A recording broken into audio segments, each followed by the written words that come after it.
I know, it's been forever since I've done one of these.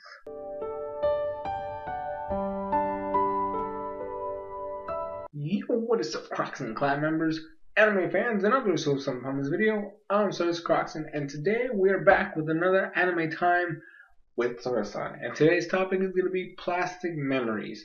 For those of you guys who are new to this channel, I review animes that I finish in its entirety, and then I basically split into parts. We got story, we got animation slash music, we got characters, and then like a summary of the final episode, and then we'll give it a rating of whether you guys I think you should watch it or not.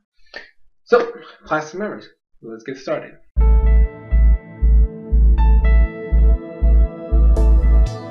Alright, now we're starting off with the story.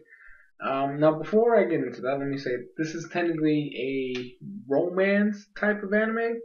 And the basic story of this whole thing is that this is the world where we have been able to create synthetic souls, and we have machines that are called Giftias, and these they're technically robots.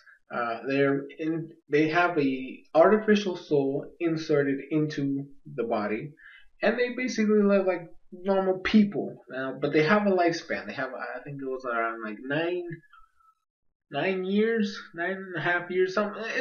It's between 9 and 10 years, and then the soul itself starts to basically die out. It still functions, but the memories, the personality, anything that had to do with that particular soul kind of gets overwritten, and the Giftia goes berserk and tries to kill everything. They basically turn into a monster, per se. Like, they still retain their human form, but they get pretty angry and destructive. Sometimes they even go after their owners. So what does this mean? Well, we are introduced to our main character, and the rest of the cast. They are a part of the terminal service. Now, what this is they provide Giftias, and then around the time that the expiration date comes around, they go and retrieve it. There are some standard procedures. They have to get a signed permission from the owner. They have to sign it, and then they have to actually be there during the retrieval. And then they have a couple options. They can either recycle the Giftia with a new soul and give it to them. They get a discount for a new one, and just some general stuff like that.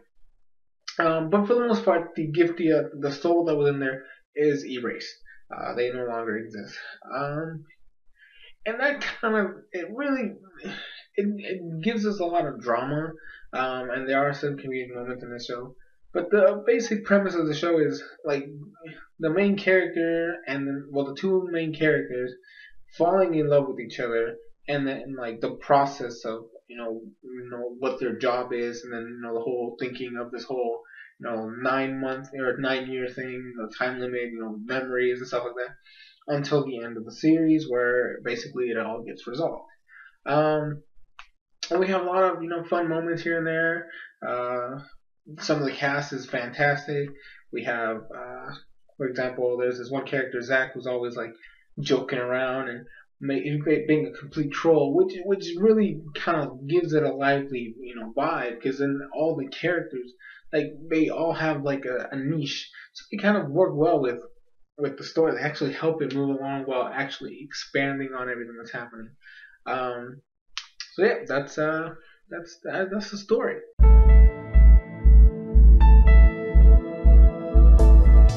Now, the animation and the music, I can say, it's pretty solid. The music is actually very good.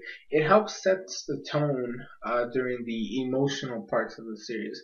During the comedic routes, like, really, honestly, I didn't pay attention to the music in the background, because most of the time I kind of cringed at the comedy sections. But when it came to like the emotional, like the romantic or the sad stuff, the music really helped set the mood and the tone of the scenes, which was amazing. And the animation style is actually not that bad. I love the fact that it was kept kind of simple, like it wasn't like over exaggerated and stuff like that. But we still had our typical anime tropes where like when they have to express a certain emotion or somebody freaks out. They do like the typical like just anime standard stuff. Or when somebody's like, oh, I'm really happy and excited, they do little sparkle things. But that's kind of it's expected in animes nowadays, so it's like I'm not gonna judge it bad on that. I love it when they do that because it kind of fleshes it out and stuff like that. But it worked well. It really did. I really enjoyed it. It worked the way it was supposed to be. And sometimes simple is good enough. Like to be quite honest, the more simple it can be better because then you don't have over exaggerated crap going on.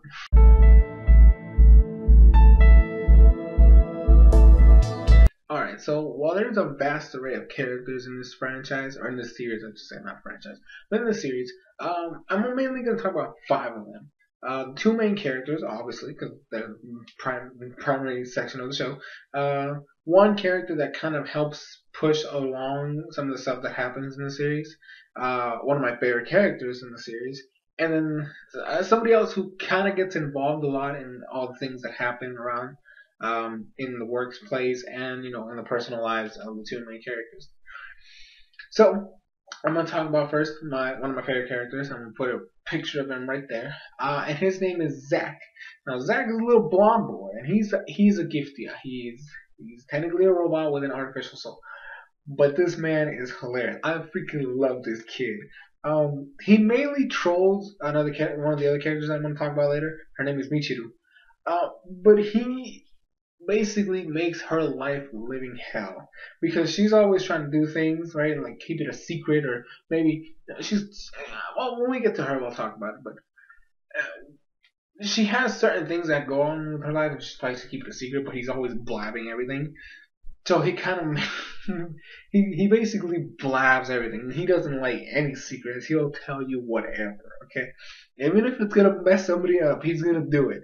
And I also love the fact that he acts like a little kid. Like even though Giftias are very limited in time span, the fact that he looks like a little kid, he acts like a little kid sometimes, it really kind of makes it like his comedy parts are probably the only ones that I really liked in the series. Because the other ones, like I said, they were kind of cringeworthy. But anytime this man was on screen making like a comedy moment, it was hilarious. I loved every time this man made somebody's life in living hell. It was just so fun. He was very fun to watch. Um, so yeah, so now we're gonna move a little bit over here.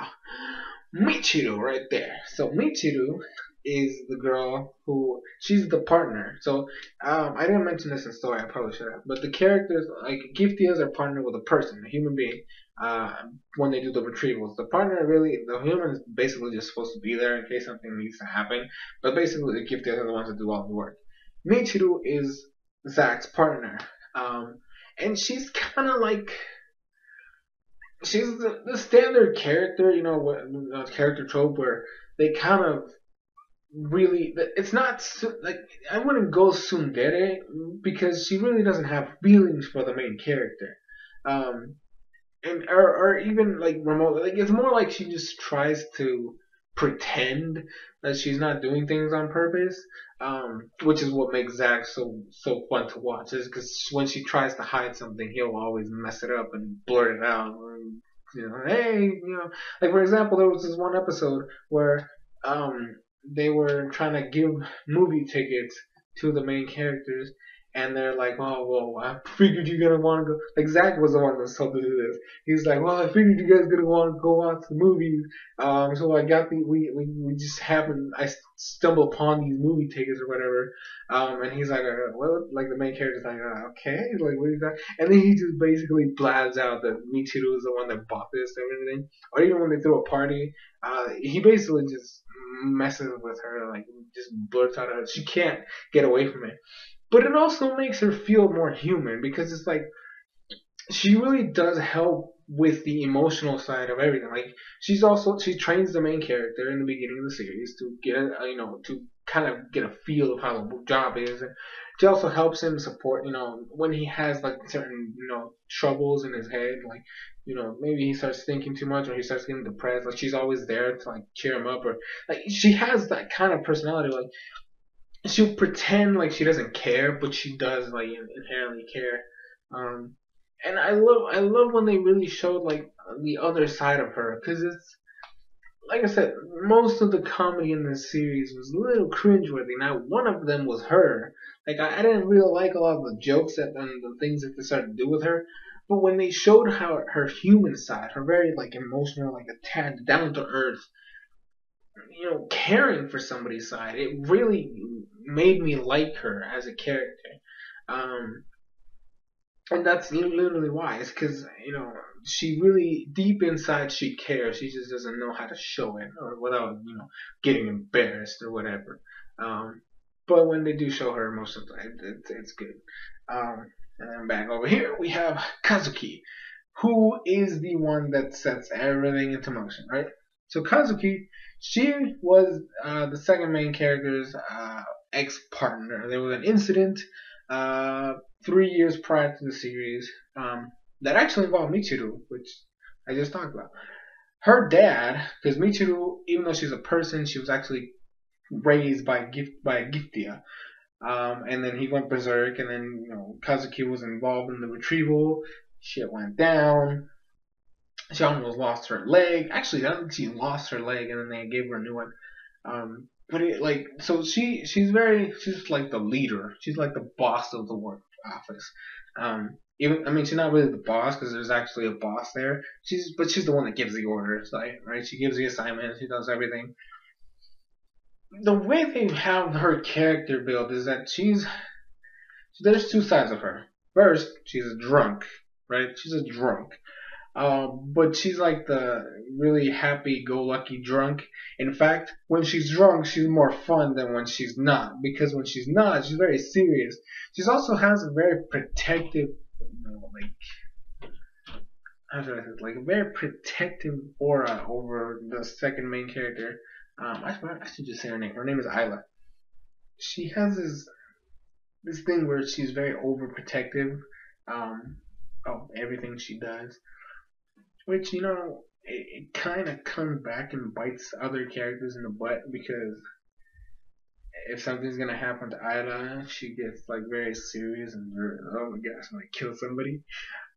Which is funny, but it sometimes can be a little too excessive. But she's also kind of like Michiru, except not like her whole shtick is that she really wants to help the two main characters get the whole involvement. And she knows about Isla's termination and everything. And she does kind of technically mess with the main character Tsukasa, and it kind of they bump heads, but it's with the best intentions. She doesn't really dislike him or whatever, but I don't know. She just get like I said, overprotective sometimes. But at the same time, when it comes like towards near the end of the series, when she knows like the end of Isla's lifespan and everything, she kind of pushes him to be like, hey, take care of her, kind of idea. But yeah. So now I kind of want to talk about the last two main characters that kind of together because they really do work together. I feel like if you put them separately, it's not gonna work. So we have Ida over here and then Tsukasa over here. And both of these characters are very weird. In fact, I'm kind of upset about the way they did everything. Tsukasa is human, right? He's a boy, and then Ayla is a Giftia. She's an android with an artificial soul. At the beginning of the series, this guy is a very sick boy. Like he actually has he couldn't attend his college exam, like college entrance exam, because he got sick. So he basically flunked out and then was forced to go work at the terminal service, where then he was paired up with Ayla, who at this point actually had stopped working as a gift for retrieval because of the incident that happened 3 years prior to the series, where Kazuki lost her leg. And so now she was kind of like an errand girl, like she would make tea for everybody, take care of plants, and clean up and tidy up, and it was really really random. And so now Tsukasa shows up, then they have to like pair up and team up together. But it's really awkward towards like the beginning of the series. she's very close. Like I mean, like just close. Like no, nobody talks to her. No, she doesn't get along. It's not that she doesn't get along, but she doesn't really talk to anybody. So herself, like, it really makes their job difficult. And the worst part about it is that even though, like, back in the day, she was like cool and like she could do whatever, um, she couldn't do her job anymore. Practically, what I'm trying to say is that she would freeze up during their jobs to retrieve, and then Tsukasa would basically have to like get in. In fact, it's because of him, um, you know, learning everything that they were able to do their job later on. Because like they start working as a team, going through the series. But honestly, this is what I want to talk about. This is why I said like these two characters can't be talked about separately. They really start pushing a lot of things when it comes to both of them in terms of personalities, character development, where their line starts to blur on what they're trying to do. Um, Around the halfway mark of the series, you could clearly tell they were going to push for a romance thing. At the beginning, it just felt like, maybe he just wants her to get along with him so they can do their thing. But they really started pushing this whole romance thing. They didn't make it like extremely obvious that they were going to be like, oh, I love you, whatever. But they really started to cross these lines. Like, basically, you couldn't tell that there was a friendship anymore. They literally jumped from being complete strangers who didn't know anything about each other and didn't want to talk to each other to let's do romance. Like there was nothing in between. The friendship aspect, how there's always that step of, hey, like, we don't really know each other. I don't like you. You're kind of weird, or just doesn't work. There's class, and then they start getting friends, and then the romance stuff. And it was like, no, they literally skipped the whole friendship thing. Because even though they made it seem like there was a friendship section, there wasn't. Tsukasa really, you could really tell like where it was going on. In fact, when he confessed to her, it was like it felt like it came out of nowhere. Because even though we were expecting it, it's just like really, like there was nothing. Whatever. Like the moment, like the actual scene when it happened, like the setup to it was very, like this is gonna happen. But what I'm saying is like it just didn't click to the fact that they totally skipped the stage.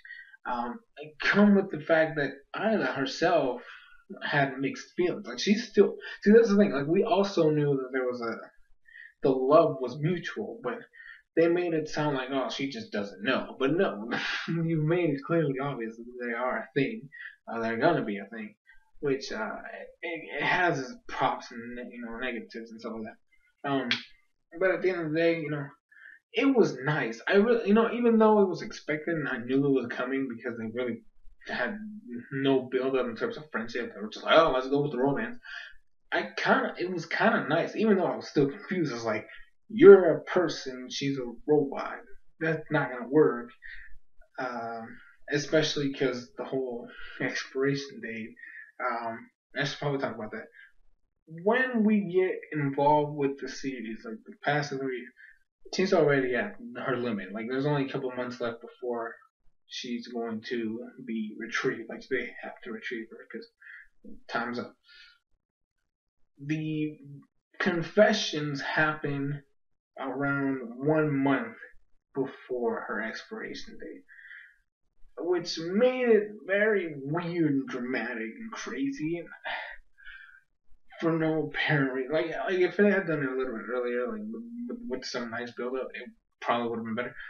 But it just like really at the very end, I don't know. But the thing was cute. I am not gonna lie, it was adorable, and they bring out the feels when some things happened. But yeah, so that's basically the character section. Let's move on to final episode stuff and then rating and blah blah blah. Let's do that.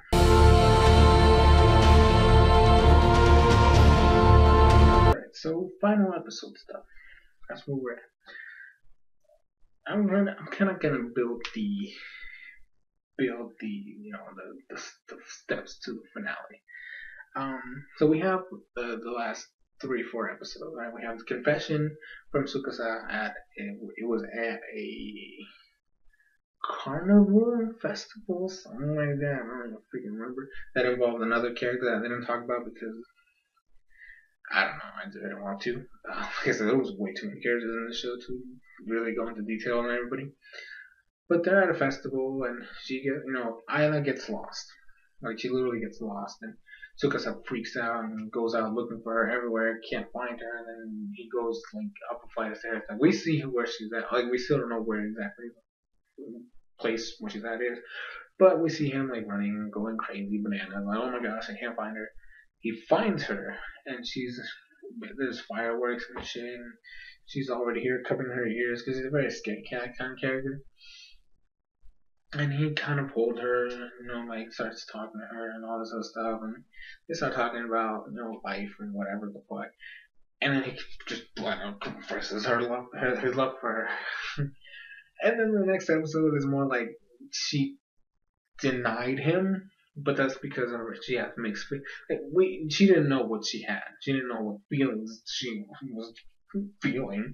Um, So it turns into like this weird section where they like get separated because of reasons. Really, it's more like Kazuki wanted to like jab Ayla to realize her feelings for Tsukasa, and then Tsukasa just basically just had to wait around. And then they got together, and there was some funny moments where they didn't know what they were doing because he's having a girlfriend and she's a freaking robot who doesn't know what love is. Um, So they had some, confusion stuff going on, and like they were trying to figure it out and stuff like that. But then they start getting into like, and this is what I meant. Like, I really just the build up to this thing was really just bad because, like I said, it was a month away from when she was supposed to be retrieved. That's when he confessed his love for her, and everybody's like, Mishiro was basically bawling, like just crying because she didn't even know that she was gonna die, or not die, but be retrieved. But realistically, this is just gonna die. Um, and all that stuff, and she's like, "You confess your love," and I was like, it was gonna be torture, and blah blah blah. And that's the thing that kind of pissed me off about the ending section of this is Tsukasa kept saying, "Oh, I got this," and he basically just went full force, like, "I don't care, I want to be with her until the very end." But then they pull a thing where he doesn't want to leave her anymore, and it was completely illogical. Like it got like when he got the consent form that he got to sign that he's willing to let her go. He basically starts going from like his usual self to like a very depressed, like very hidden depressed self where he doesn't want her to go, and like she starts like thinking of what if we ran away, which is something that really irritated me because he's seen what happens when they don't get retrieved. There was an incident during the series where they were not able to get one, and she went berserk. So you know,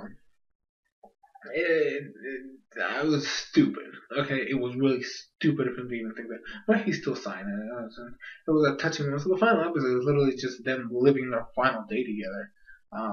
And they like went to like basically their last date to an amusement park, and they spent the whole day there, and it was really nice. I gotta say, I might get emotional right now because it really was a touching episode. I'm gonna try not to though. They end the episode or the end their day on the Ferris wheel, which they had gone to before on their first date, but he passed out. So this was kind of like the redemption. But at this point, they're in this state where they're so like sad. Like Isla just wants to talk about what they love about each other. So she starts talking about what she loves about him. Like she says, "Oh, I love the way you." I forget exactly what she said, but she's like, "I love this about you," and she's like, "I want to hear from you." And then they start going like back and forth, and she feels like he's insulting her because the whole thing she says is like, "Oh, I love how you fall down," or "I love how clumsy you are," "I love how short you are," and it really kind of sounds like insult, which But she's like, I feel like I'm being insulted. Like, no, but that's really all I love. Like, I really do love those things about you. And then they make like very touching moment. Like, really, they started hitting you in the feels, like just, um, and then like, I'm like, are they gonna kiss at any moment? Like, honestly, I was just waiting. Like, since they started dating, I was like, when the fuck are they gonna kiss? And then the first one, and then she like takes down a ring, and I'm like, oh god, no. I can't, at first I didn't know what the ring was, but it was kind of like symbolizing that this is the end. That's how like the the